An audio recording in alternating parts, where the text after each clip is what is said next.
this goes. Oh shoot, is my hair all crazy? Yeah. It is? Yeah. It's kind of crazy? Yeah, it's good. Okay. It looks good. That's fine, my hair could be whatever it is.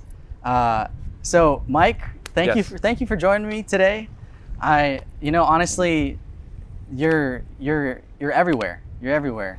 The amount of stuff that you produce, from media to dancing to being out in the community and helping people, it's awesome. And you're a great dad, of course. You have your daughters here behind us right now. How do you do it? How do I do it? How do you do it? Well, I think it's just all in the matter of like trying to do whatever you can possible. You know, like you don't have to be stuck to like one thing. For me, it's like I've always been a very like artistic person. Like ever since like I was little, I did a lot of artwork. Like in my high school, we used to throw like these really big banners and stuff for like homecoming, and like it was me and like these couple kids that were in charge of like making like these design banners and everything. And we did a lot of artwork. For me, it's like that's just been kind of like my life. Like I love art, like music, and dance, of course. Dance was like actually something that came a little bit later. It was like during the late like 90s and everything like that. So like I had like my Filipino friends and everything who were like breakers and everything like that, and so we would hang out with them. And then my fascination with that was the music, and so that's where like my whole venture into like DJing came into place. Okay, so you were like the DJ for the dance crews. More like just like the digger of music, right? So like there's this little term called digging. So like you basically are like looking for all these different types of musics, like where do we get these tracks from and everything like that. Think that's something that we can just kind of venture on into, like like in a later interview, because it can get it can get ridiculous. So I think that it takes a lot to be able to do all this work, but it really comes from an interest. So can you tell me what you do? I mean, what is it that you would say if you were in an elevator with somebody and then they ask you, oh, what is it that you do? What would you say that is? I don't know. There's a lot of things that I do, but but honestly, like as a professional and as having a career is like my photography, and now sort of like venturing also into like videography as well. So so my photography endeavor came like when I was in high school, and then afterwards from there, in between that I was like actually doing some like part-time work at the airport, and so I was working as like a busboy, and also like like lugging luggage like to like places like the arrivals and the departures and everything like that. And so that's the kind of stuff that I was doing. And then in between that, like what age was this? This was like when I was like around like 15, 16. Okay. Like so just about like just graduating high school. And then that's when like my whole interest in like photography came into place. And so at the time, like my mom was a beautician here, and so like she was doing a lot of like the Japanese weddings and everything like that. And then since I had like this really huge like interest in learning photography, she was making friends with like the different vendors that she was working with, like the photographers and the coordinators and everything like that, the videographers. And then so my mom basically introduced me to one of the photographers that does the wedding photography there. I see. Yeah. And from there, basically his name is Ryoji, and he lives in Oahu, but he took me in, and this was like back in like 98, about like 98 or 99. And so he took me in, and he decided that he wanted to like put me under his wing. So I was basically like like an apprentice. For how long were you doing that? And I was doing apprenticeship for about a year and a half, like under him and under his company that he used to work with. And he had a company in Maui, and so like we would kind of do things like mainly here, but then his office is in Maui and everything like that. So that's where I was able to kind of like learn a lot of things about the industry and like how everything works like within like the studios, and like how they take care of business and everything. So I was able to like kind of see everything from the inside out, like what it takes, what's the machine that takes what it takes to do all the photography out there. And I was hoping that I was going to learn something like like pretty simple, because like I was trying to start off like photography like, okay, this is going to be like my like my one thing that I'll get to learn, that's kind of elementary, and then make your way up. However, like the first, like I guess like his company was all about weddings, right? So I basically was just like thrown into the mix of like learning like I would probably consider like one of the hardest like genres of photography there is. And so at that young age, like I was already put into the mix of like, this is how the industry works. This is how we need to like, prepare for things. And, the pressure is crazy, but that's how it started. And I did that for about 1.5 years. And then after that, like just kind of like broke off on my own and then just did myself, independently. And here I am. Are you considering doing more videography for weddings now? Is that what you're thinking about getting into? It's different. It's a whole different, what do you call it, right? Like, so it's like, you have like so many different things to consider, like whether if it's like photography and videography. But for me, it's like, I was raised from the film industry, where it was before they started introducing like the 35 millimeter like digital SLRs. So we were shooting with like the Bronica, I can't remember what the model number is, but it was like an SQ1 or SQ something. But yeah, so it's like, we were shooting with like medium formats back in the days, kind of thing, And from there on, like, I personally feel like I'm more comfortable with the photography side, not so much the videography side, because it's two different elements. It's really absolutely, like absolutely. Yeah. Yeah, I just took on a photography gig. Oh yeah. That's coming up in the next month, and you have to go from videography to photography mindset to really just encapsulate what it's going to take to actually get the job done. Yeah. I am very fond of your last music video that just came out. It was awesome. Kind of like would you know which one I'm talking about? Yeah, that was with Luke and Andrea, and so like that whole story was actually kind of cool because like so Andrea is like a really good friend of ours, or a friend of mine like for years now actually, and so like she was putting out like a new album, and they wanted this one video called Mama Don't to be like the pop off. Like they really wanted to like set her whole album off like with this one music video. And so like we basically like sat down, we sat down like maybe like a month before we shot and just kind of like threw down all our ideas. And then from there, like we just kind of like mixed and matched. Like, okay, so we can do this kind of stuff. And then after it's like, okay, so this is how we're gonna have to film this. We're gonna have to schedule this. Cause like a lot of the footage she wanted kind of like at her house, right? And so like the story is behind her, like having to live through like all of her, like life responsibilities of like, being able to like raise a child and everything like that, doing all the household things, right? But still maintaining creativity and still be able to like, like write music and actually write music, do music and everything, and also like, perform and everything. So like you that, right? set up a schedule, you ended up creating kind of a template for what that looks like. Yeah. And then she's a friend of yours, so you guys were just talking on the phone and making sure that you guys had everything set up. And we met up at the house too and everything like that, and we're like just kind of like just going at it, just brainstorming all these different ideas, and then that's how we just kind of like all took notes, and then I mean, I think you mentioned, it was actually kind of fun. Actually. And you think you mentioned also that it was about 3 days of shooting? Yeah, so the initial, there's different parts of like that music video that we did. We did like parts at the house, and then after like parts at Gertrude's, which is like the jazz, what do you call it? It's like a jazz bar basically. Right, like, right. And so like that's where we filmed it. And so we did like 2 days at her house, and then after like 1 day at Gertrude's and stuff. So like we just kind of planned that out because like there was like so many different things that we wanted to cover in terms of, like what she really wanted to sort of like portray in this music video and stuff. So, but yeah, it was fun. It was super fun. So do you think it's because of that experience and probably a couple other ones too that kind of is pushing you in the direction of also taking on film? Well, I've like learned film like in between, like when I was growing up in my apprenticeship with like photography, and a lot of it really does like have, I don't know what to say. It's almost like its own element, right? So it's like, photography is photography. It takes stills, right? But then video, it's like you really kind of have to plan everything. Like you have to plan like how you're going to shoot it. Like the intention is actually much more intense than it is photography, right? And so for me to take part in like photography, or I mean like videography, like it was kind of like having to like remember like a lot of the things that I picked up like when I was like in the industry, like with the weddings and everything like that, because it really is all about like the intent of like how you're going to be filming it. It's almost like you have to have like what you're filming should already be like visualized in your head, and then all we have to do is just get out there and get those like specific shots. Right. It's never like a guesswork, and so like.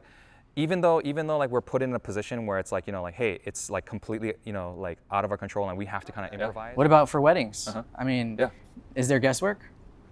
There is very little guesswork, but at the same time, it's like you already should be like mapping yourself out like from the very beginning all the way on. So this is where like the whole thing of like communications comes into place, like with before like the wedding starts, right? Yeah. Like the communications between the couple, the communications between like the pastor, right, and how he's going to be running his sermon or his ceremony, right, or whoever it is that's like actually doing the officiant.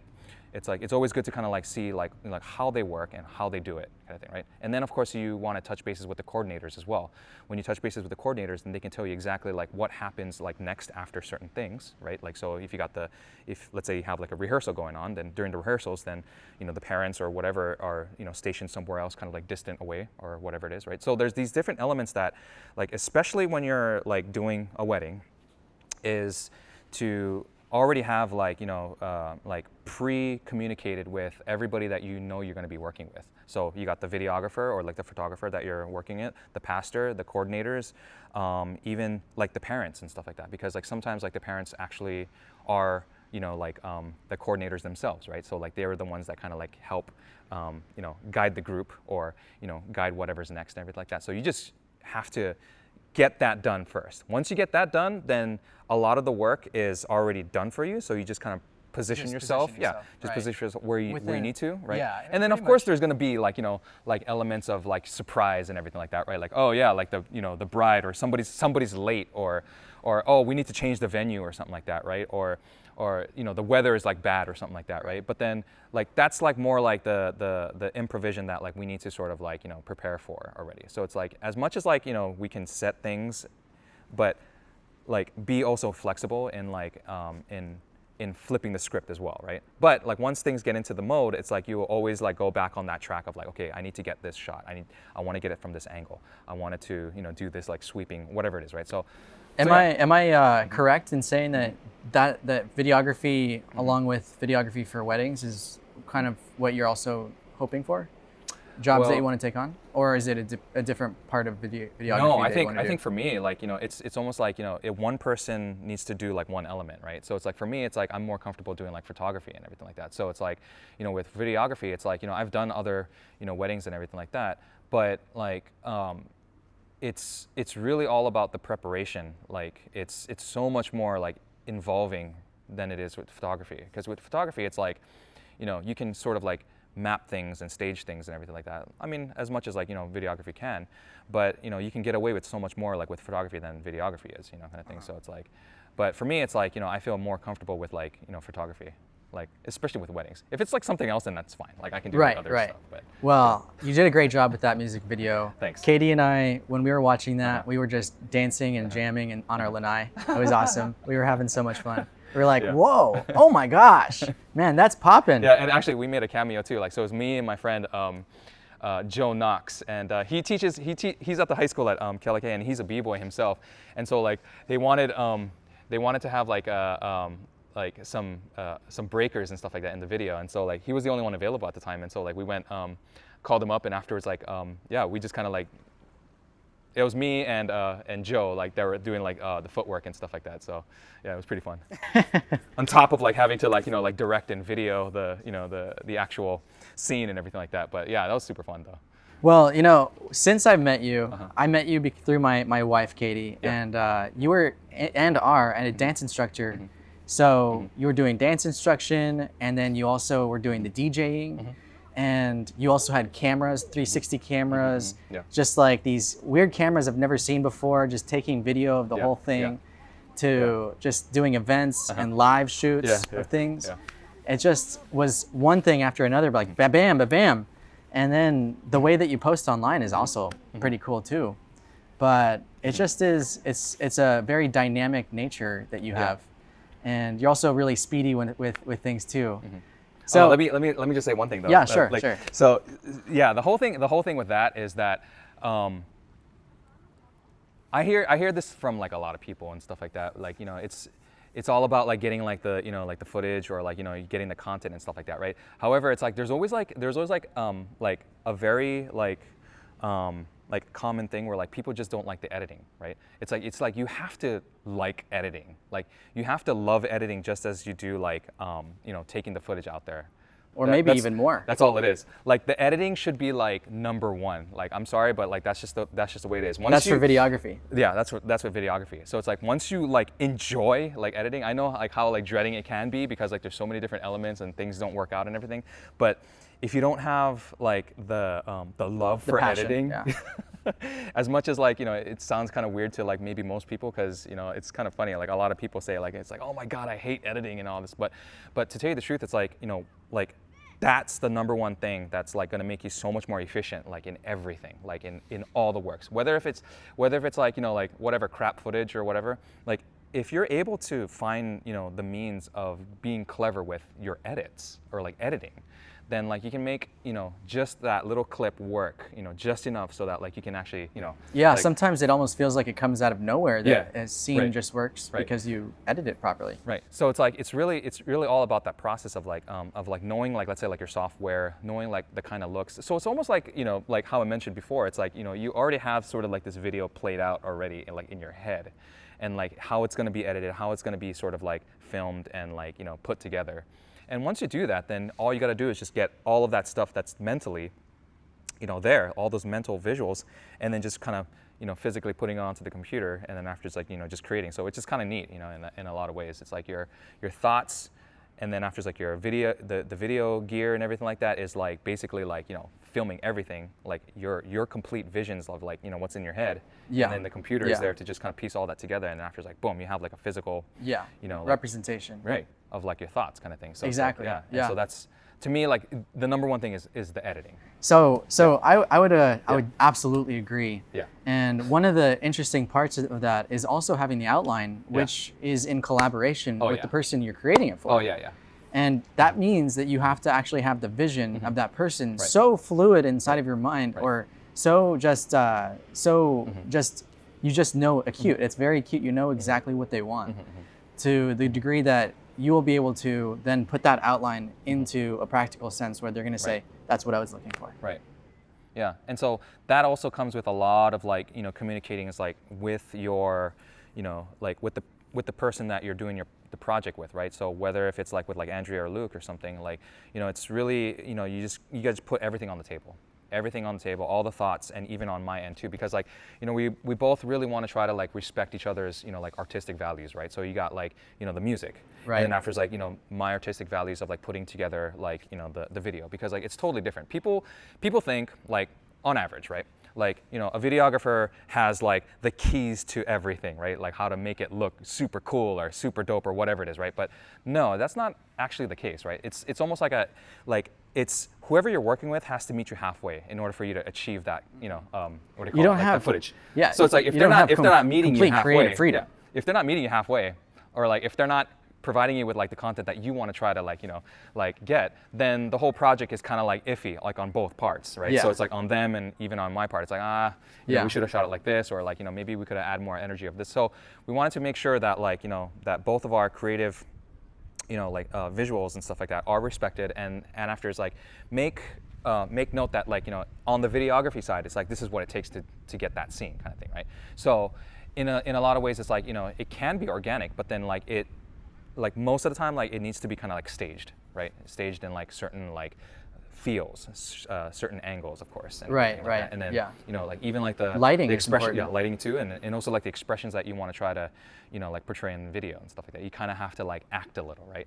As much as like we want to try to get like the, you know, the super raw, you know, like what is it called? Like, you know, the real feel. Yeah, of it. exactly. We kind of have to stage a little bit, right? You want some just kind of cavalier, casual moments. But then that's kind of like our, you know, like responsibility, right? As like videographers, is to capture the moment, capture it, like with the right intentions and the right emotions and everything. And then afterwards, like finding, you know, clever ways of like, you know, editing it so that like you really bring out the story, you know, how it should be told, or how, you know, and in a lot of ways, like, you know, like people can interpret it in different ways, but then like, you know, it's really all about like, you know, building that story, the intentions within, and then after like putting it out there. So, I think because I've done a debut. I did this. It's a debut. Sorry. Okay. Debut. Yeah. So, anyways, it was a great experience. But one thing I learned is that I can't just go in there filming everything. Yeah. I do have to, like, I felt like I was creative enough to just say, you know what,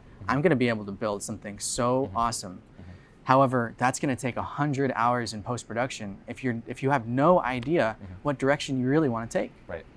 So one thing that I have found that has been so much helpful is bringing just examples with me, like a photo of something that I want to try, or just like little scenes that I say, oh, that's a really cool scene. I'm going to do that, and that in the next 10 minutes.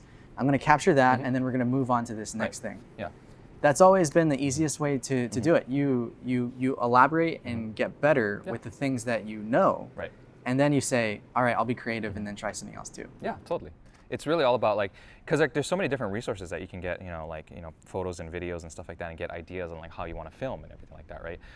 For me, it's like, I come from more of an old school, background in terms of videography, where it's like, like everything was shot like with like, DV tapes and everything like that. Yeah, so it's like, and you only had like an hour to shoot like one videotape and everything like that, right? So a lot of like, of course, like with like analog, like the analog process is that like, it really is like all about like, you got to make it count, right? So it's like, it's not like digital now. It's like where you can have like, like just loads of like, SD cards or whatever it is, and after it's like just be like, okay, yeah, let's just like film whatever we can and and get whatever we can, right? But back in the days, it was like you had a limit of like actual media, right? So it's like you have to really make it count. Like whether if it's like film, film only took like 36 pictures like in one row, with like videotapes, it's like like 1 hour and everything like that. And you couldn't see what you took a picture of.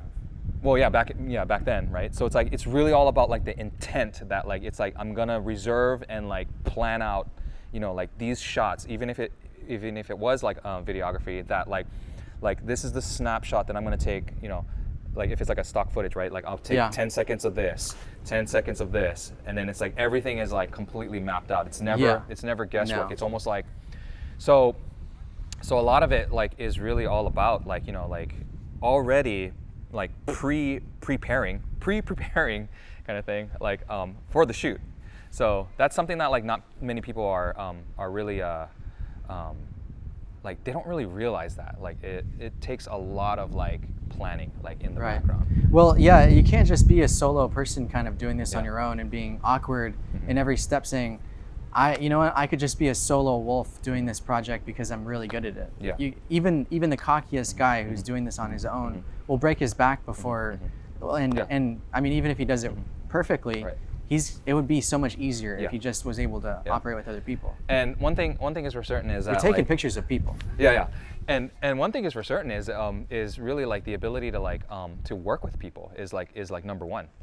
It's like as much as like we can have like all these like creative attributes and like like we're really good photographers or videographers. It's like it's really all about like having to know how to work with people, like period. Like like really difficult people and really like open people. There's people who have who are kind of shy, who don't really know what what they're getting themselves into, or there's clients that actually don't have any idea like how how things work from here on out, like in terms of like trying to film or like video something, right?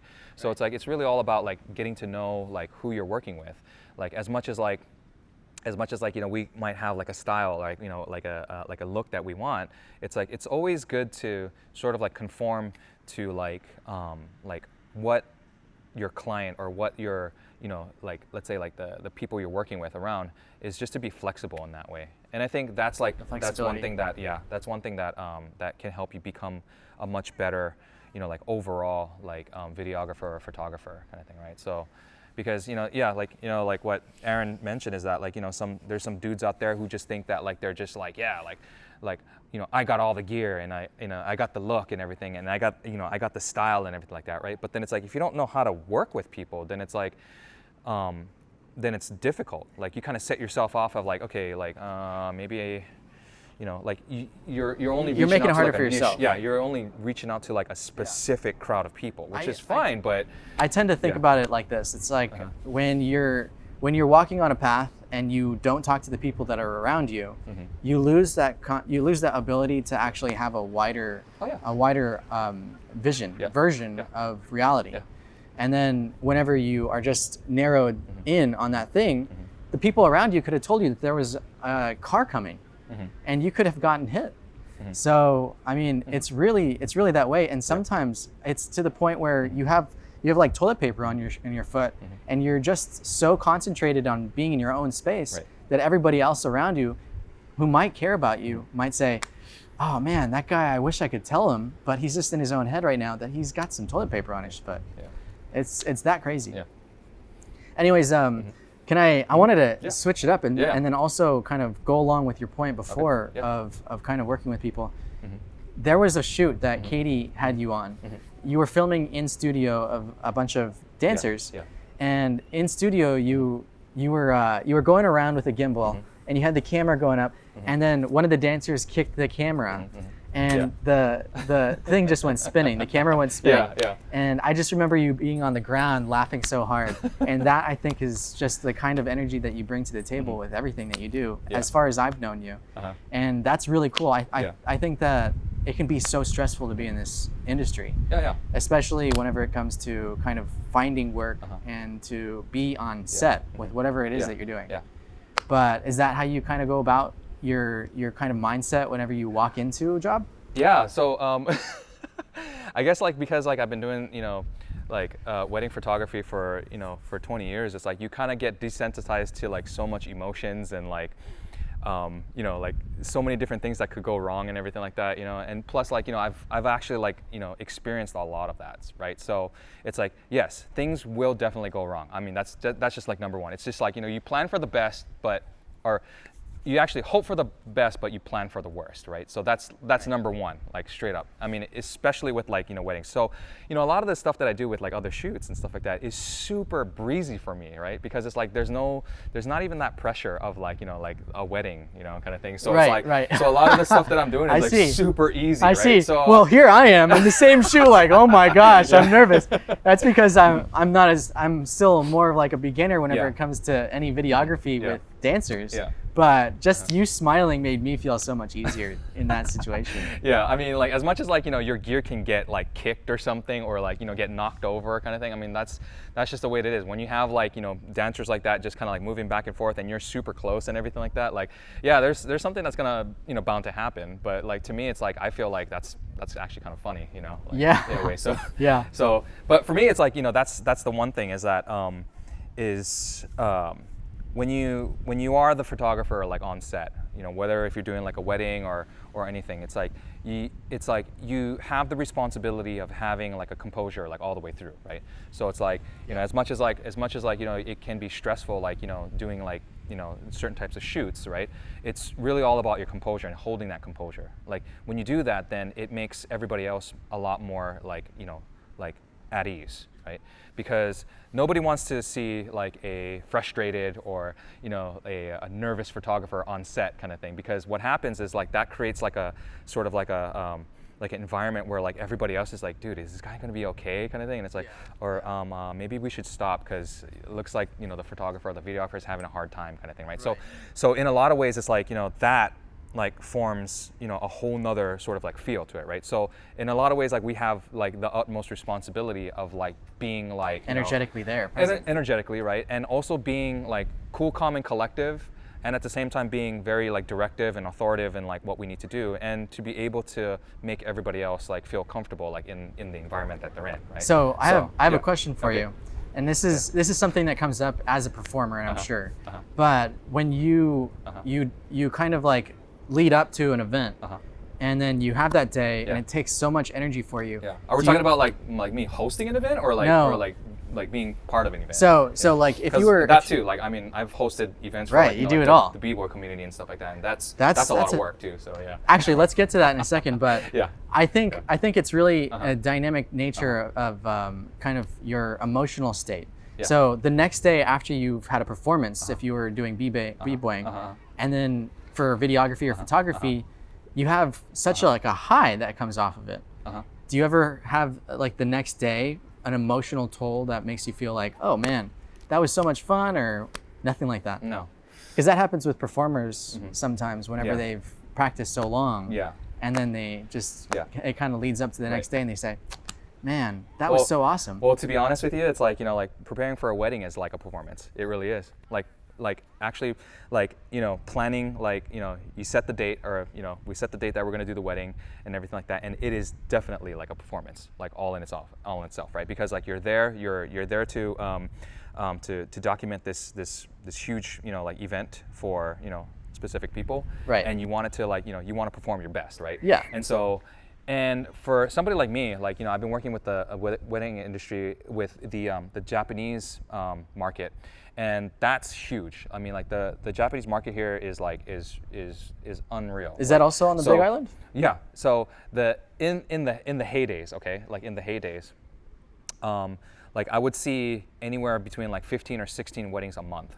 Oh my gosh. Yeah, it is crazy. However, it's really quick though. It's because like there's a wedding company that does these like simple weddings that they can do it at the hotels or wherever, like at the beach or like at the chapels, right? So it's basically kind of like a package kind of thing, like a wedding package deal, right? And you get used to the nature of it. Yeah, and then after it's like, but it's very like it's very high quality, and it's very like like it's organized. Everything is like put into place like like months and months before, right? So. A lot of like these types of like weddings and everything like that are very emotional, but then at the same time it's like you kind of have to like after you're done you would have to kind of like reset, and then after it's like start feeling a little bit more like emotional again for like the next project or like the next. So it's almost like in a way like it's like there's a point where like you devote all your energy and your emotions into a project, right? Right. And then once that's done, then you kind of have to like.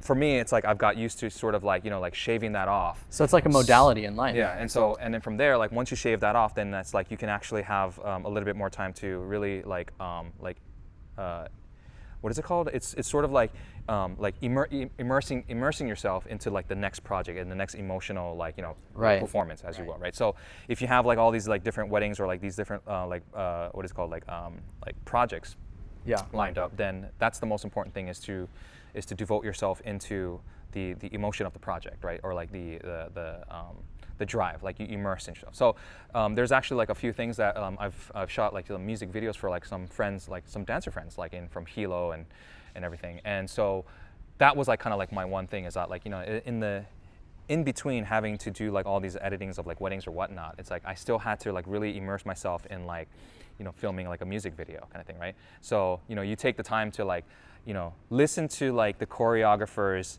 like intention of like why she made this dance, right? Or constructed these types of like movements with this particular track. And then for me, it's like I like to nerd everything out, right? So it's like so the song that she picks, right? And then after it's like I try to ask them like, okay, so why did you pick the song kind of thing, right? And it's like, oh, because like it means this much to them kind of thing, right? And it has like this backstory to them and stuff like that.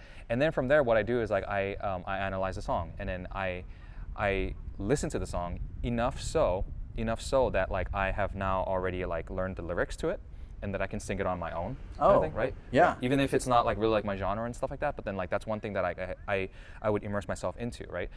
What happens is like when you do that, it's like you become part of the project, like yes. alongside. That seems to be a component I've missed. And what happens is like it makes it of a better connection, like let's say with like the dancers themselves, because like the dancers think like, oh yeah, it's just like this videographer that's gonna like like just videotape us and that's it kind of thing, right? Right. However, but it's you like need when to you be know, in it. Yeah. When you know like the key elements of like let's say like somebody's project, then it makes everybody else so much more like in tune. And then afterwards, like when it comes down to filming something, right?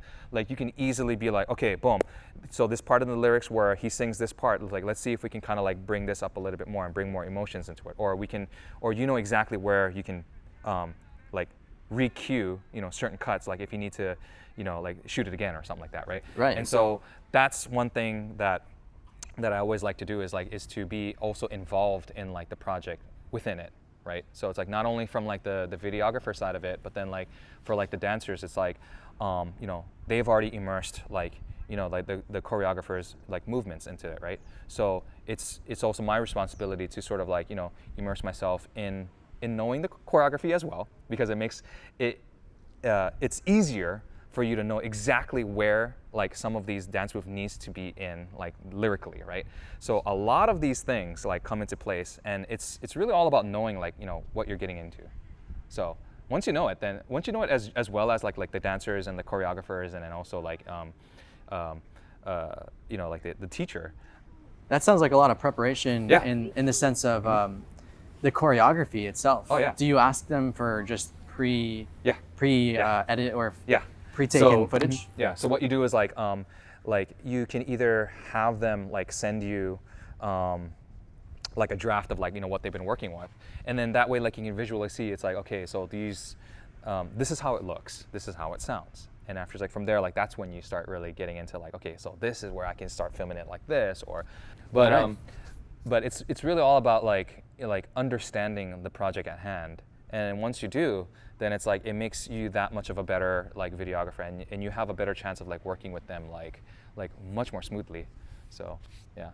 Okay. Yeah, so it's crazy. It really is. It's not. It's a dynamic nature. And so this is the whole thing. This also goes back to like, you know, how well you work with people, right? Because it's like if you know how to work with people, then you can actually make that project so much more like in favor of both ways, right? So it's like, you know, you got the choreographer side or whoever you're working with, and then they got their message out. They got their, you know, like visuals portrayed, and then you also got your visuals portrayed in the way that, you know, you wanted it to. Yeah. Right? And so that's the ultimate goal. It's never, to me, like I feel like it's never like a one-way thing. You know, even if there is like, let's say like, you know, like projects, like people who want to work with you who are just like reliant on everything that you do, it's like, yeah, that's fine, right? But for me, like I personally feel like, you know, like let's try to like work together on this, because that'll ensure that like the project will go by really smoothly, and that it's open, right, on both ends.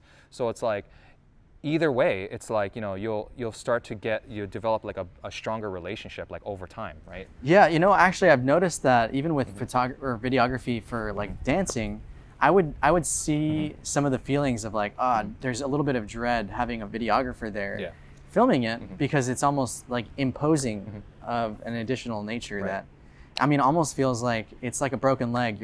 You're working with somebody who has some sort of problem, and that problem is just the lack of knowledge, the lack of understanding of what goes into that piece. Yeah. So I mean, you always come across people like that, but at the same time, like, you know, it's really the composure, right? Like it's really how well like you can compose, you know, like yourself like in difficult or easy or problematic conditions, to just kind of move on, right? Because to be honest, like there's no time for that. There really is no time for that. So with problems and then kind of dealing with the nature of things, how has the climate for COVID, has it changed any of your clients' needs? So to be honest with you, like, you know, like since I'm more into the market of like the Japanese weddings, it's like, you know, that has completely plunged for me, like boom, like almost to like zip, right? However, like the greatest thing about like the whole thing with the COVID is that like you know, a lot of like my, you know, I'm reconnecting with like a lot of the people that I used to work with here, like locally. And so like now it's like it's great because like you know, there's a lot of people who are wanting content, right? Or like knowing how to, you know, they want to know how to like punch out videos, or like, you know, help them edit videos and everything like that. So you're kind of going on for some consultant work even. Yeah, and it's kind of nice too, because like as much as like, you know, like I may not be the perfect person for the job or something like that, like I can tell them that like, hey, you know, this is like something that you can actually like look into and prepare, and maybe you'll like come across somebody that actually has like the ability to do, you know, certain things, like let's say like live streaming, or, you know, or taking like, you know, really like, you know, dramatic pictures of, you know, like cinematics or whatever it is, like whatever they're looking for, right, and stuff. So like for me, it's know like your customer, know what they're know your looking customers, for, right, and then also like know like your boundaries as well, like because in a lot of ways it's like, you know, there's so many different like opportunities, but then like genres of like videography, and a lot of people may think like oh yeah, like one, like if you're a videographer, you know how to do everything, right? It's like, no, it's not like that. I mean, you would have to be doing this for over 10,000 hours to be getting that kind of experience. So for me, it's like, I'm more of like an old school like approach where it's like, I like to like, properly film things, document things.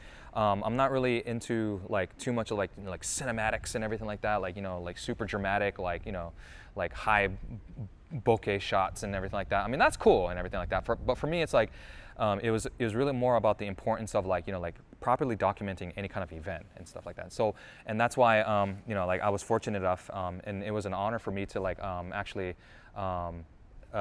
video, direct, and also edit the Kona Brewfest 2021. And so that was completely all like, that was during the COVID times, of course, like last year. And so like they wanted to do a live stream. And so like we came together and we talked about like how we wanted to put this project together. And like I worked with the greatest team like over at Kona Brew and everything to actually put together that video and stuff like that. It's on YouTube. But yeah, it was an intense like project. But that's the kind of like videography that I like to do, is like to properly document events, and then get being the able to tell parts. the story, like correctly and everything like that. So, but yeah, So how do you view marketing yourself then? I mean, how I'm do like you really bad. I'm super bad at marketing myself, to be honest. But so Yeah. maybe another way of saying that is, how do you get yourself out there? Yeah, so I guess for me, it's like, since I started so early on, it's that like it's just either by word of mouth. And since I got like Instagram and everything like that, like that's also been very, very helpful. And of course, like, like a lot of my, like connections through like, way back in the days, like, from like classmates to like, to other like, longtime friends and everything like that. And somewhere along the way, it's like, like you just kind of keep in touch with them. And then when you do that, then it's like, then work kind of just trickles back in. And so that's kind of like my whole marketing thing. It's just kind of like just connecting with people, as much as like I can have like, I did have a website and everything like that, like I've had like numerous websites and everything, but for some reason it's like, it never really like worked with me. Like I'm more of a physical kind of person where it's like, like if I'm at a spot or something like that, like, I'll make myself known and I'll do my thing. So it's almost like I'm more like that, like where I be physically out there and just kind of like marketing myself in that sense. Right? Yeah. So in a way, it's like, I'm not really that great. I mean, I'm, and that's another thing that like you just have to work. You have to figure out how you work yourself. Yeah, exactly. And that's another thing that like it's funny because like, a lot of like artists like that I've talked to, that I've actually like have been around and everything like that. Like that's kind of like a little like weak point. As much as like they have all this talent, right? Like we have all this talent, like we just don't really have like the capacity to like properly market ourselves. And so that's why like like a lot of artists and everything like that usually like would hire like like somebody to do that for them, right? So Like a manager? Yeah, like a manager, or like let's say like if you're doing art, like you talk to a curator or something like that, right? And all that kind of stuff. But for me, it's like you talk to different people and you just kind of like go out there and you just do your thing. I'm just more like, hey man, it's like if there's a job and it's like if this is what it entails, it's like, yeah, I'm all set. Like let's do the project kind of thing, right? So, yeah. But for me, it's like I feel like that's also like a huge part of like how you can actually sustain is the quality of work, how well you work with people. It's like the turnaround as well, right? That's another thing that that is also important, is the turnaround, right? Is to be able to get your project or to get some sort of assignment done like pretty quickly. Yeah. How do you feel about your assignment, or how do you feel about turnaround then?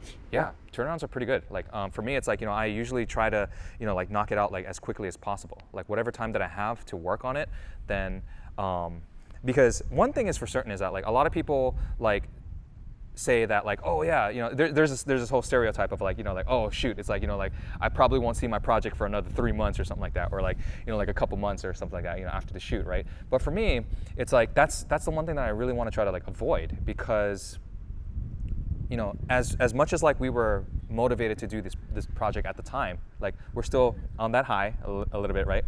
But at the same time, it's like we don't want it to kind of die out, right?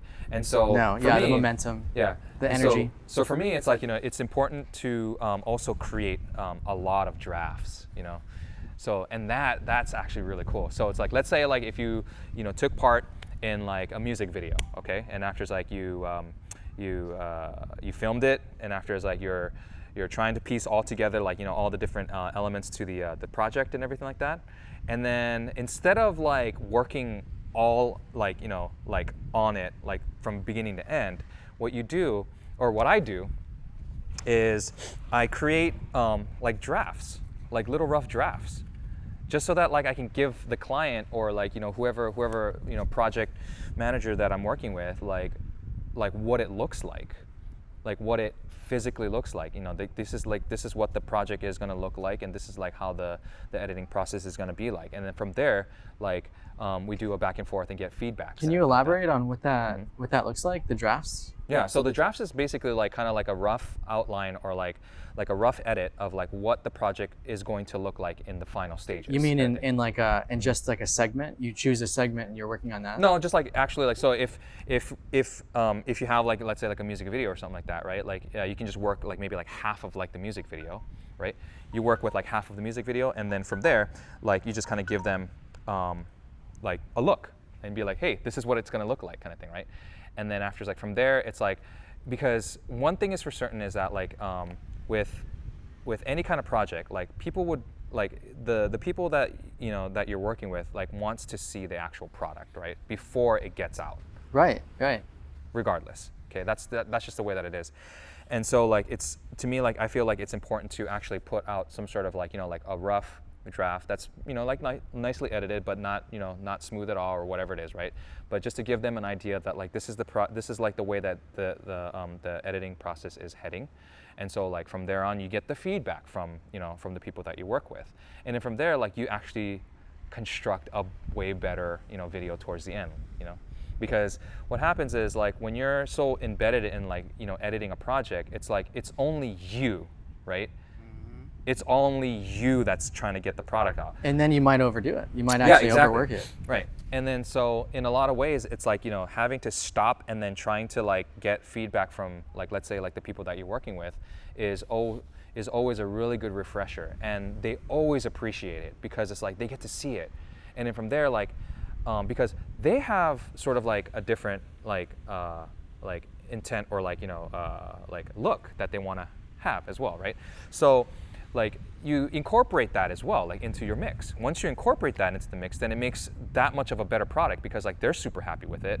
And as much as like maybe some of the shots that, you know, that they chose that I kind of disagree with, it's okay because it's like if they're happy with it, right, then you find ways of making it work on your end to, you know, fit those pieces of the puzzle, and then eventually, boom, it's like, you know, then you got a product that like they're both, you know, both ends are happy, kind of thing, right? Because for me, it's like as much as like I want to try to like just, you know, do it like this, it's like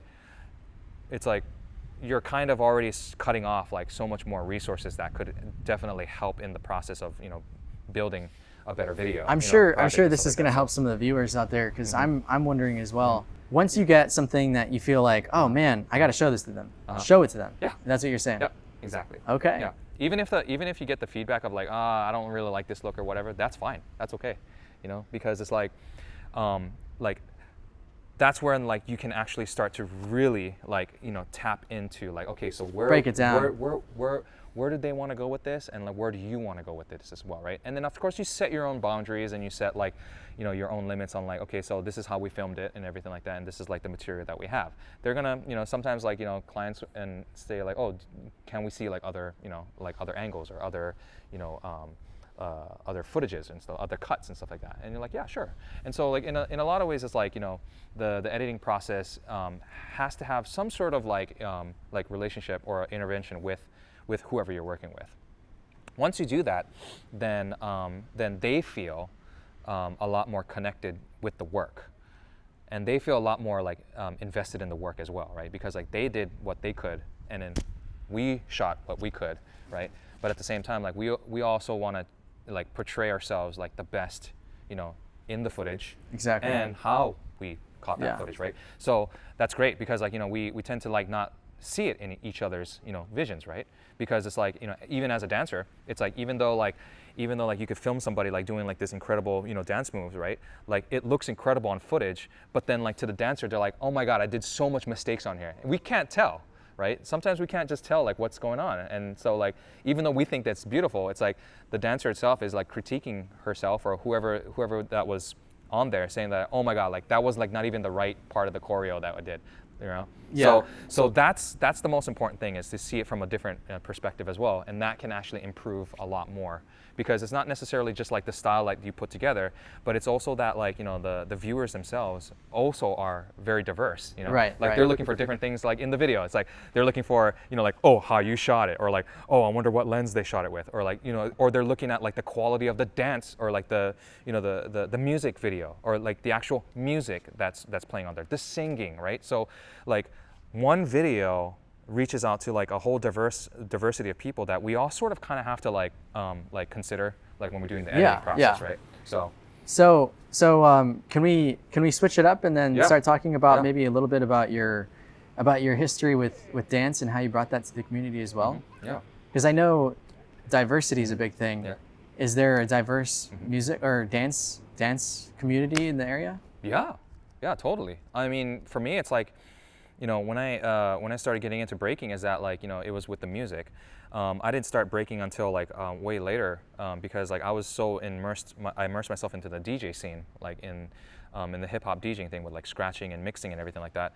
But I fell in love with the music, which is like funk music, like drumming and everything like that. And so that's when like I was like, you know, hanging out with like my friends, and then we were starting, you know, breaking and stuff like that. But breaking is like such a small percentage of people that actually still do it here and everything like that, right? So it's a pretty small population of people here. Super small group and everything like that, you know. Have you influenced that kind of dancing here? Me, not necessarily through the dance, but maybe just like through like the advent of like making events like for them. Right. Because it's like, as much as like I don't see myself as like, you know, like let's say like the breaker, you know, like the pioneer of like the island. It's like, it's not really like that.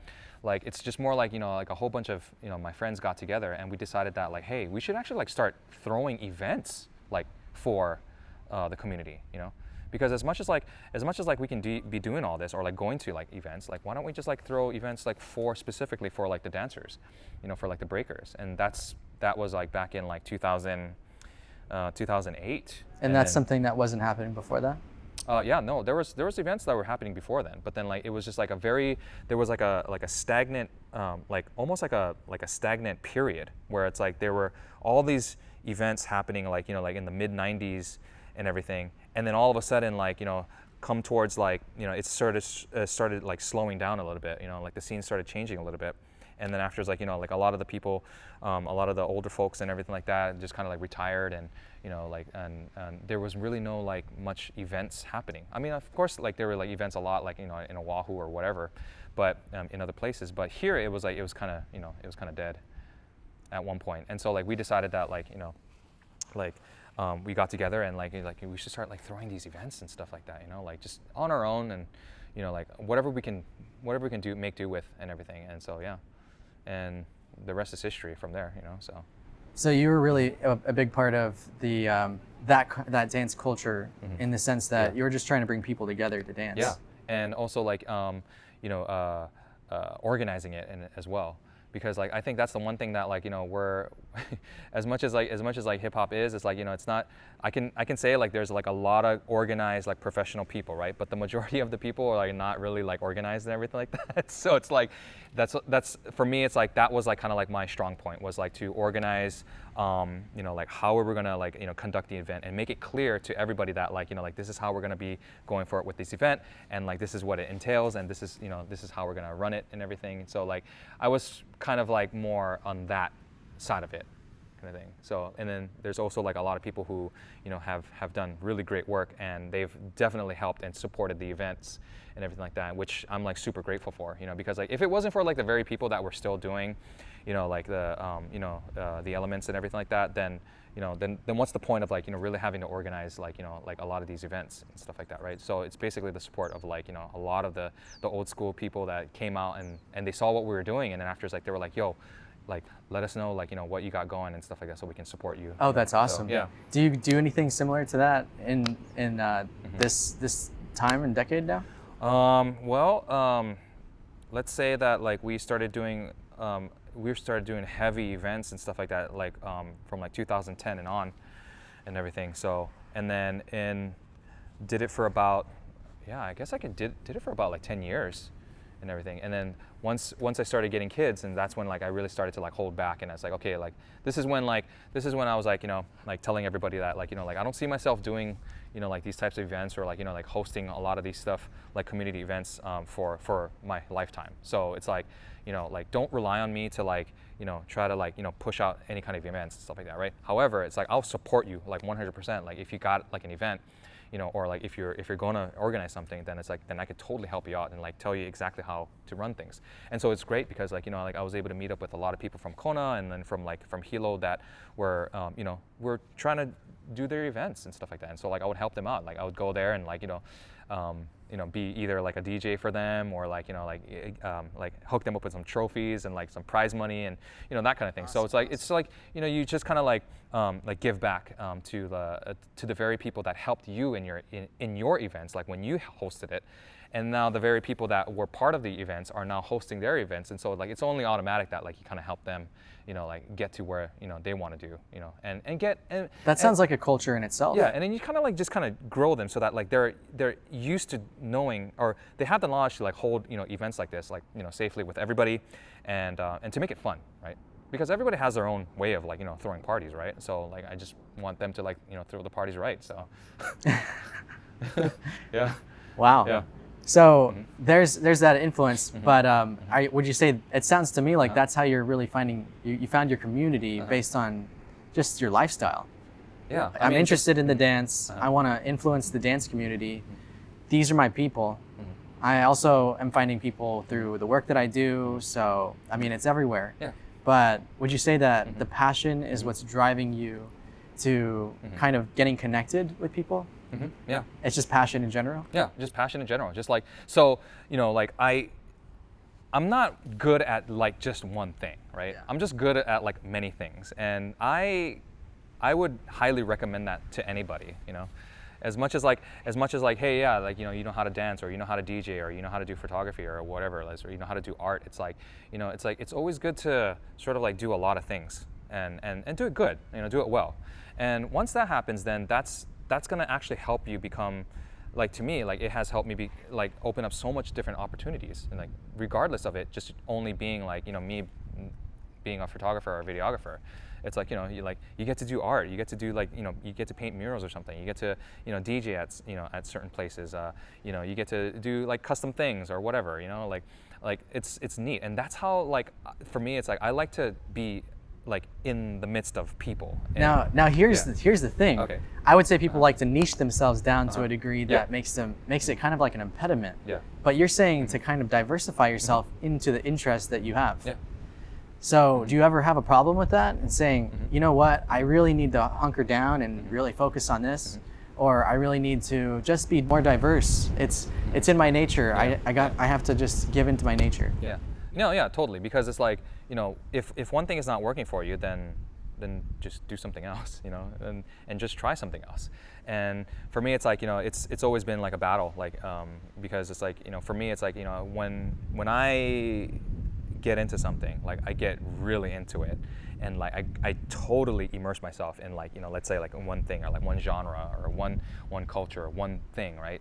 Like, but like, yeah, there are times where like you just need to kind of like just back off a little bit, and after, like, open yourself up to like other, other paths, or like other types of like, like interests and everything like that, right? Because it's like, because interests will always be there, but it's just a matter of like when you want to like click on, like, turn off and turn on, right? And that's gonna be like, consider yourself, that's gonna make you a lot easier for you to like actually be more like, aware of like what's around you, right? Because we could be like fixated on one thing. However, like how, you mentioned it before, it's like, you're just in a crowd of people and you're just walking, right? And after, like, there could have been like one person that would have,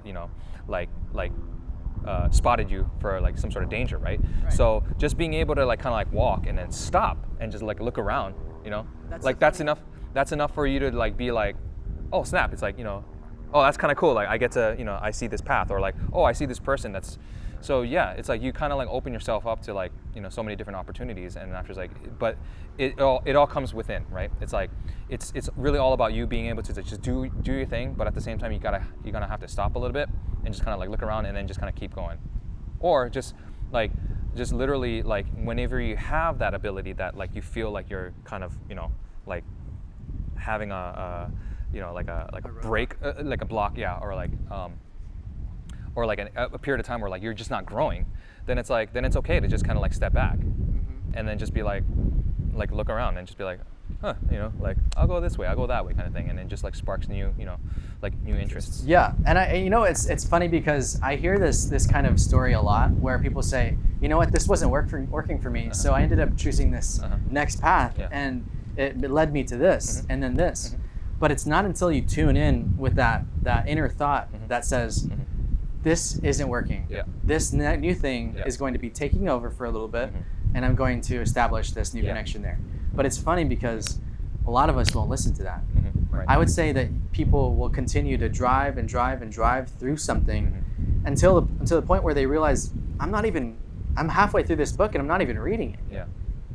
So that's a major thing, I think, for a lot of creative people, actually. Right. To say, I need to make money with this, or else I'm not going to have a home in the next couple of months. Right. And rent is calling. Right. And that too, and also like your creative, like it's almost like you're sort of like like destroying yourself in the process as well, right? So it's like if you're losing that creativity, like as you're going through your project and you're so driven that like it's gonna work, but it's like honestly, like everything has a lifespan, and we have a tendency of like keeping things on life support, like a lot. Yeah. And so like, and sometimes like we're trying to keep things alive, like that may just not work like at all, like it's not worth it, kind of thing, right?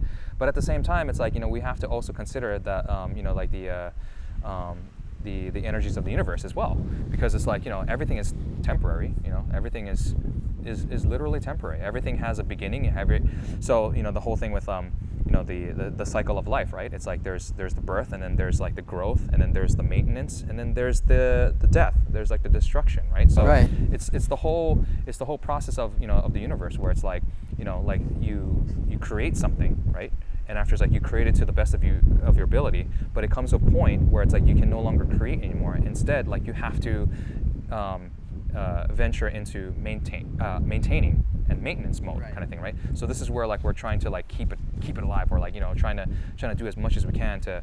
But then sometimes like the maintenance is irreversible, and sometimes like things can't be fixed, and sometimes like things need to be considered to be let go, right? Or even thought processes, emotions, even like projects or whatever and stuff like that. It's okay to let go. It's okay to just kind of like just be like, you know what, like it can't go any further than this, because if you don't do that, then you end up being a little too hard on yourself, and you actually end up sort of like like beating yourself up for no reason, and then after it's like and that becomes like a whole discouraging, and it becomes a pattern as well, right? So that's one thing that like it's okay to let go, man, like, and just be like, hey, if there's like a project that's not working, or if there's like a certain transition that's really not working for you, it's okay, man, just let it go. Now, one thing that Katie caught me doing a lot was buying calendars. A lot of calendars, a lot of whiteboards with calendars on them. And she would say, Aaron, you have a lot of calendars, but nothing's written on them. You have like 5 calendars. And the funny thing about that is I was looking at those calendars, just trying to organize and organize and organize to the point where it was so overwhelming to me that I didn't even look at them anymore and update them or do anything to them. And I feel like the times where I'm just saying to myself, you know what, just do what you're interested in. Just do what the passion is calling you for. Do something that you want to do. All of a sudden, like the things that I know, which is videography, photography, come back up again. And so they're revitalized by just what I'm into at that moment. And that happens a lot more frequently than I would expect. Right. So it's good, because like now it's like like we're feeding ourselves to what really like birthed us, like, or the thought of the visual creativities and everything like that, right? Because like sometimes like we get all lost in the mix, and like and lost in translation, that like we conform to a lot of different things like in life, right? Yeah. And so like, and a lot of things like needs to be sort of like adjusted, or like thought differently. But it's like it only works for like like a small percentage of people. For people who have like a vast, like who can kind of like tune into like like other frequencies or like other like energies and stuff like that, then yeah, like please do, because eventually like like if you don't, then you're going to start losing those signals, and you're going to be able your resonance is slowly going to start to deplete and stuff like that. Yes. And that's one thing that like we don't want to do. And given like how like the world is now, it's like it's sort of like that, right? It's almost like energies are just being kind of like conformed into like a much more like like narrow phase. You don't want to homogenize who you are as an individual to become the career that you choose. Right, because like at one point like we were like free to do whatever we want and think whatever we want, and like like actually be like super creative in like in everything that we wanted to do, right? But then once the whole like thing with like, let's say like like social media came into place, it's like like a lot of things, like trends basically is another thing that really like conforms like like a lot of the resonance, right? Because people want to like, oh, it's like it's super popular, or like this is the trending thing now, everybody wants to do this one thing, or like everybody wants to like try to do this whole visual thing and like feel this way. But it's like honestly, like it only works for like a small percentage of people, because everybody like resonates so much more differently. It's like you don't have to always follow like everything that's out there. It's like just do you, and just like your creative juices that that come about, and then just make it happen. Because there's people out there who are like that as well, like a lot of people who are like that, right? So it's like once you sort of like put yourself out there like that, then it's like that's when you really start to sort of like connect with like the people that you like to connect to, Yes. and people will actually gravitate you towards that way, right? Right. You have to feed into the network that you want to be involved with. Yeah, and so that also comes with like going back to the conversation that we have with like your composure, right? So it's like being able to like portray yourself as as your true self, like wherever you go. It's like that's like the biggest resonance that you'll have like with anybody that you meet, right? Any crowd that you're in, kind of thing, right? Like you just be yourself, and that's how you resonate, right? And so yeah. So you have your kids with you right now. Yes. As a dad and as a creator, where does your art lie in between? Do you find yourself feeling obligated to take photos, and then does it just become to this point where you're like, I just want to enjoy the moment, or are you just like I take photos all the time?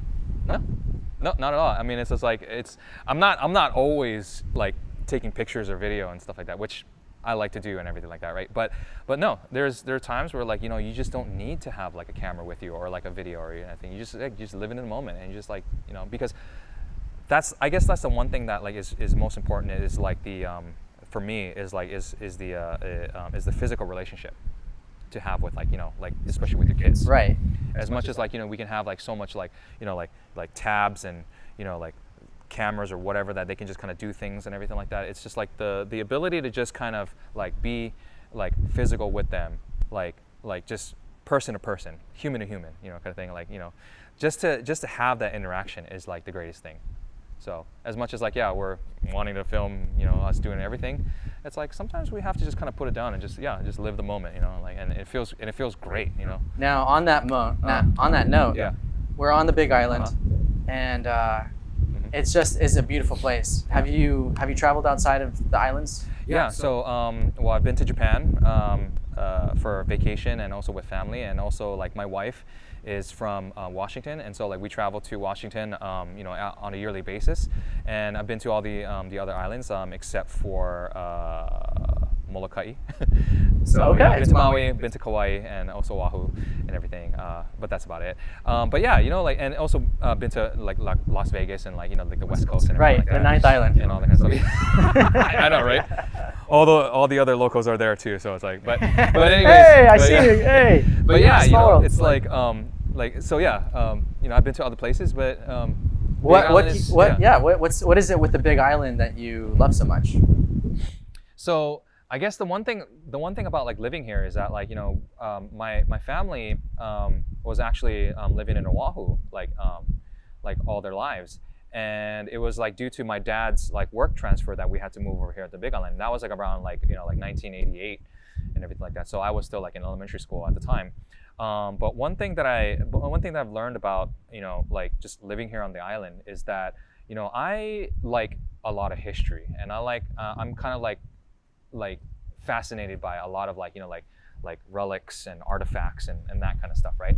And so there was a lot of that here, and I was like really like loving it, that like there was still sort of like these really like pockets of areas, especially here like in Honokaha Harbor, where like there's like these these ancient settlements that are just still here, that are preserved and everything like sitting that. right where we are right now. And I really like that, because it's like when I was like when we're living in Oahu, it's like that's, we don't see that anymore. We don't see any of this kind of stuff, like where it's like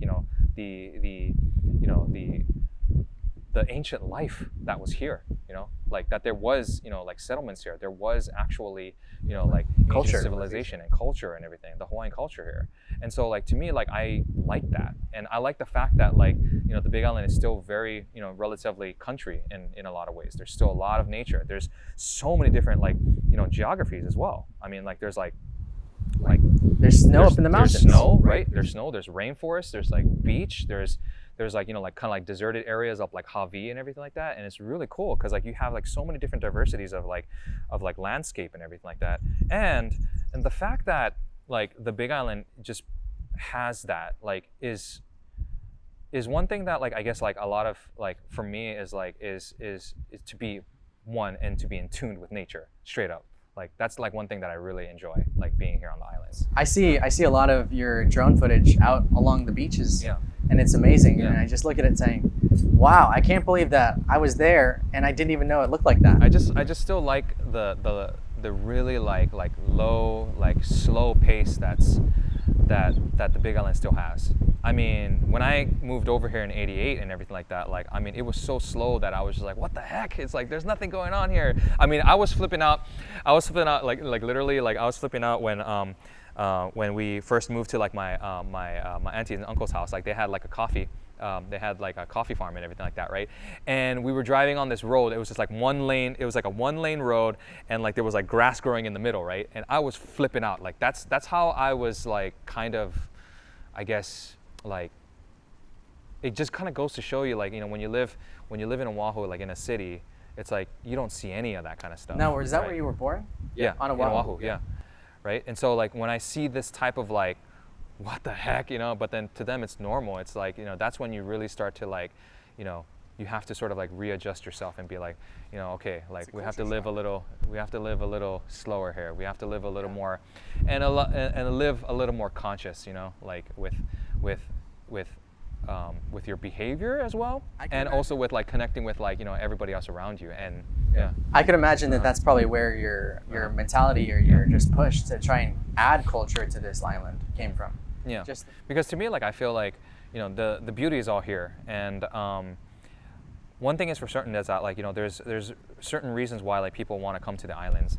And the way that I see it is that like as much as like people can come here just to kind of like like vacate and release from it all and everything like that, I personally feel like it's definitely a much more of a spiritual journey for like for everybody actually, because it's like for those who are just coming from like so many places that are not used to this type of like nature, it's like to me like I feel like as much as like visitors come here, somewhere along the way, it's like it's definitely going to like help them like cleanse a little bit, like spiritually, like whether if they're in the water or whether they're just going on a hike or something like that, because it's like a lot of like being around green, being around like blue skies, being around the ocean and stuff like that could be super rare to like like some people who are coming from the mainland. Right. Like that, well, right? Even where you would have nature on the mainland, you wouldn't even appreciate it like you would just thinking about the islands. Right.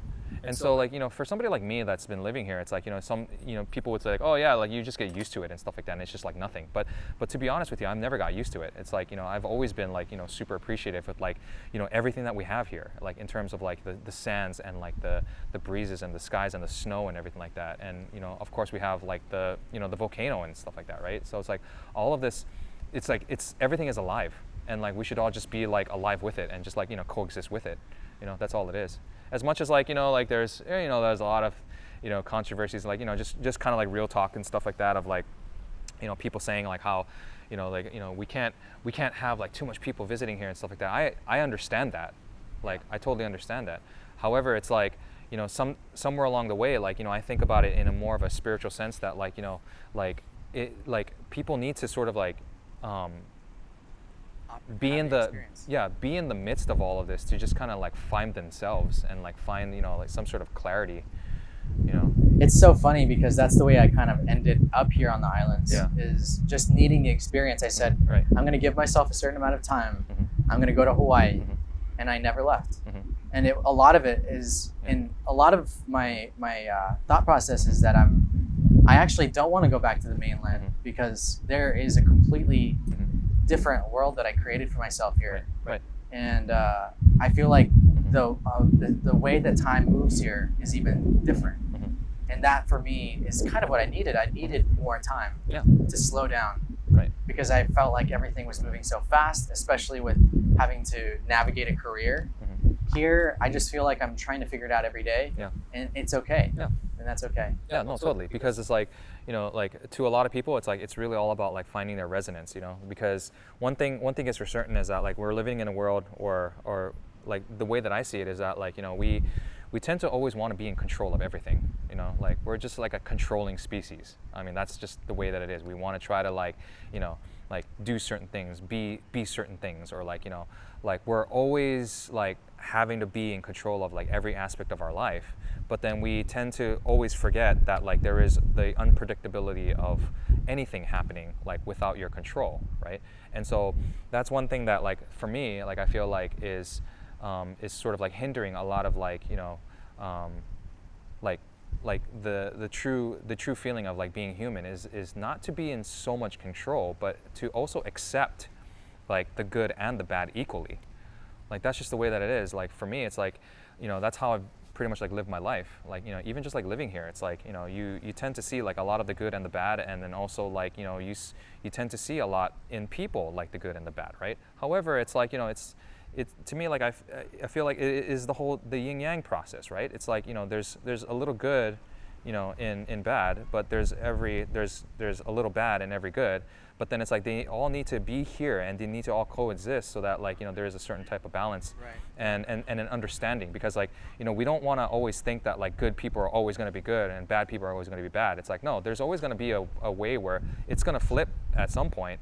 But at the same time, it's like you're always wanting to be conscious about like how you want to portray yourself, and like, you know, to put yourself out there as sort of like, you know, like open to a lot of different people. And so, you know, like my, I guess like the topic of this whole journey is really like your, you know, your composure to a lot of different things, and like how well you handle, you know, pressure, success, you know, good fortunes, bad fortunes, and having the composure to just kind of move on, and to also like, you know, move on and to accept it for what it is. But then you still have like so much more ahead of you that you can actually still kind of, you know, like slowly start to construct and everything like that. So not necessarily putting too much control over, you know, the whole situation. Like that's when you start putting control on situations, that's when you start having a lot of different problems, and like a lot of different like, you know, like what do you say, like, you know, like drama. Not only drama, but I mean, forcing something to be a certain way Yeah. will teach you that you're absolutely wrong in trying to keep control. It's you can't like force things to happen a certain way, Right. because you will right away, like with businesses. I just remember there being a story my sister told me about Whole Foods coming to the islands. And she said that people were coming in late, but that was Hawaiian time. That was just like a Hawaiian thing. Mm-hmm. So they had to adjust Yeah. their consequences of being an employer here on the island. And that's a really interesting thing. You just have to kind of change your dynamic about your experience here. Yeah, and it is. It's like, you know, things really do like have their own pace, and it's like it's always good to sort of like, you know, like understand like the environment that you're in.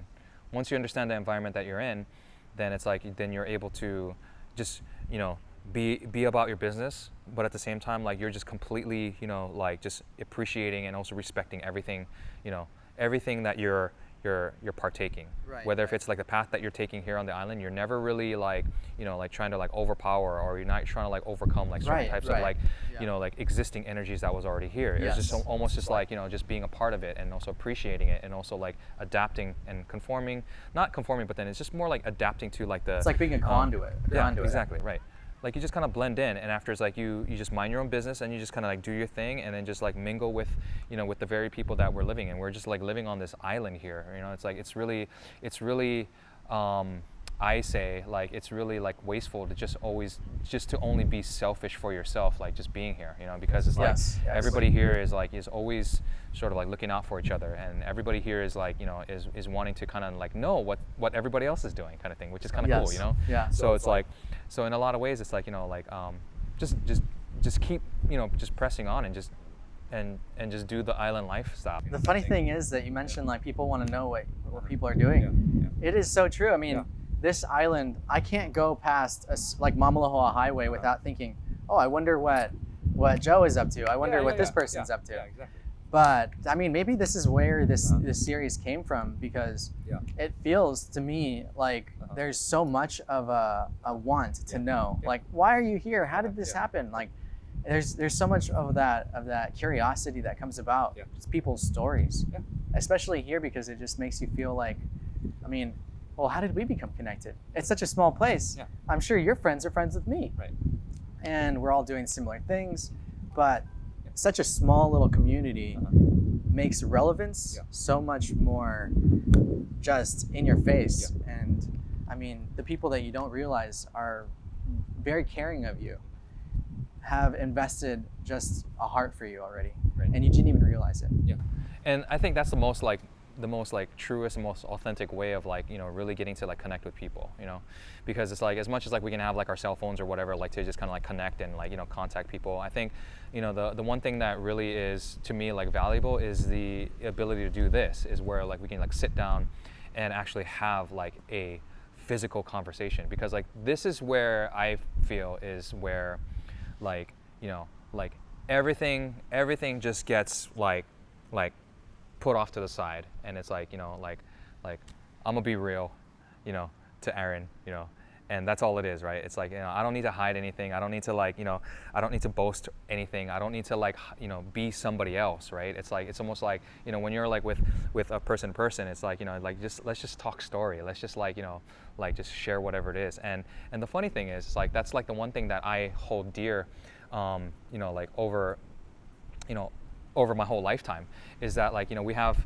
you know, one thing is for certain is really all about like, you know, just going to somebody's house with all of your friends and your family, and we're just like sitting and just talking story, just straight up, you know.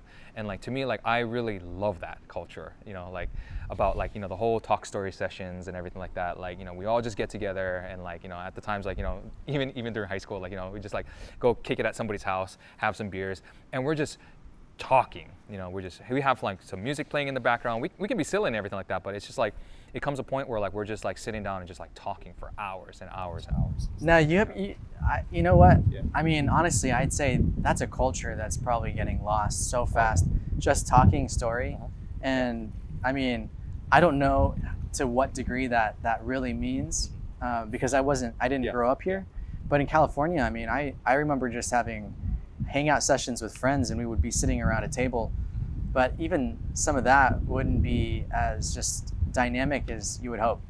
And I feel like it's getting even worse nowadays, when there's a lull in an opportunity for speech, and people just go to their phones, Instagram, Facebook, do a tweet. And I mean, really, it's about your own story on social media than it is about creating the stories that make you interested in going to the next story and to the next one. And so, yeah, I mean, ever since the whole thing with like, you know, like Instagram and like, you know, like any other like social media, it's like, it's just been like, you know, like I'd say easier to connect with, you know, like vast amounts of people. But then like how will you really know, like, you know, like their, you know, the intentions or like their mindset that they are at, like when they're responding back to you, kind of thing, right? It's like, so like whenever like I have, you know, moments where like, you know, like I want to like connect with somebody, it's like, yeah, let's just like sit down and like talk story a little bit. Yeah, you know? that's something that doesn't really happen unless like you really want to develop a friendship. Yeah. But that should be more casual than we make it. Yeah. But at the same time, it's like, you know, I understand like some people are just more comfortable just like, you know, like either texting or just like being on the phone and stuff like that, which is fine. Being with somebody to like talk story is like, to me, like is like I like that kind of stuff because it's like, you know, it's like almost like a lost art. It really is. It's unfortunate. Yeah, it's like a lost communications, you know, like it really is. Well, you know what? I mean, every generation will appreciate something that the next generation didn't have, right, in an effort to, with a lack of something that they have in the future. Yeah. So I would say I'm glad that we have that. Hopefully we have the stories to be able to give that off to the next generation. Right. But there will always be something that changes. Yeah, and plus, you know, like this whole, you know, this advent of like, you know, trying to get you know, content out too is actually a really good, you know, like jumpstart as well. Yeah, because it's like, you're right.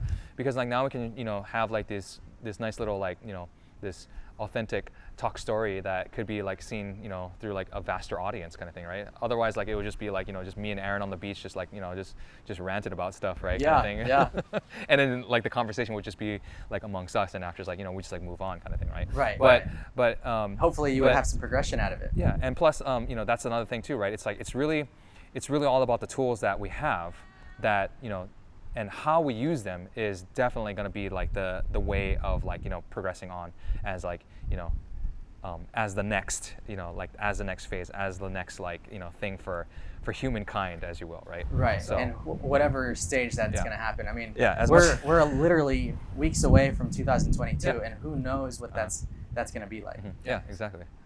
But hey, man, I mean, it's like whatever it is, you know, just keep pressing on and everything like that, and like, you know, just.